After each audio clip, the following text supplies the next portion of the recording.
Hello everybody and welcome to Danomics.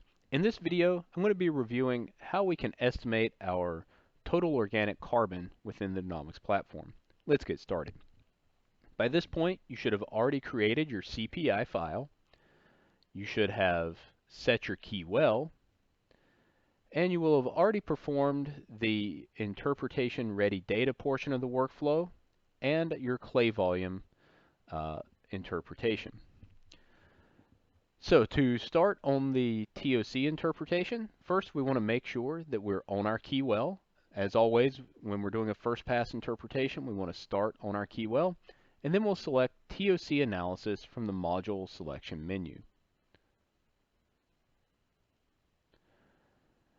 Okay, once we've done that, we'll see that it brings up the pre-made display for our TOC analysis, as well as our parameters. When we look at the methods that are available for calculating TOC, we see that we have most of the major methods that people use. We have modified PASI, we have the PASI sonic density and neutron overlay methods, the Schmoker method, the Wernicke method, and the Faust method.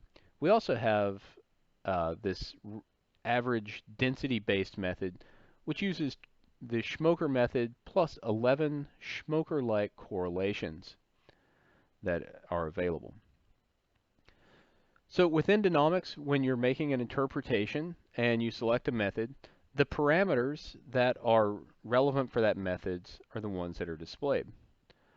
So for example, with modified PASI, the only two relevant parameters are our bound water resistivity and our VRE.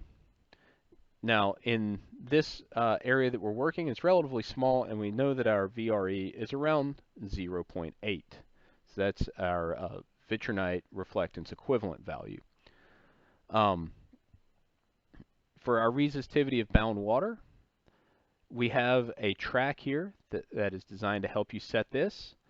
And in most cases, in a inorganic shell, that is a gray shell, you want our RO plot and our res-D lines to overlie one another. So you can come in here and you can change this value and set it on a zone by zone basis. And as we do this, we'll see these two lines converge to where they're essentially overlapping.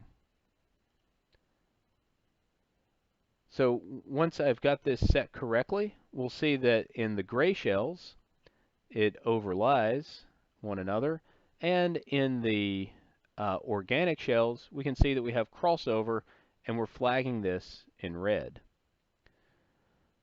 Okay, so that is all we have to do to set the TOC, to estimate our TOC using the modified PASI method.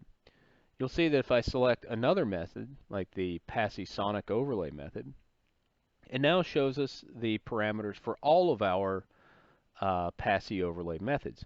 So let's take a look at this, if you may not have set this before. This is a visual method where what we want to do is we want to set our resistivity baseline, and we do this in an inorganic gray shell. So for example, in a zone like this, we'll look at our resistivity, and we'll set the resistivity value. In this case, the default value of 4 seems to be quite good. We'll also want to set our sonic, density, and neutron values.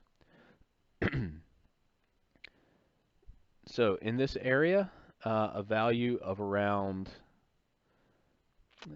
probably a value of close to 80 is the right value. We want our parameter line to essentially fall on top of our sonic curve, and we'll want to do the same for our density and our neutron values.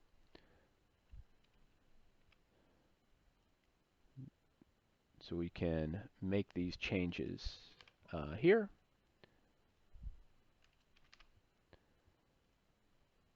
And we'll see now that we have all of these methods that have been updated, and we see that we have a good general agreement between all of these methods, and it also corresponds to the observations that we're making in our modified PASI and our Faust interpretations. The last thing we want to do here is we want to choose which method we want to use, and in this case, I'm going to use the modified PASI method. as previous experience has indicated, that's what gives us the best match to core in this specific area. Okay, that's it for performing our TOC analysis. If you have any questions on how to perform this, please contact us at support@danomics.com. Thank you.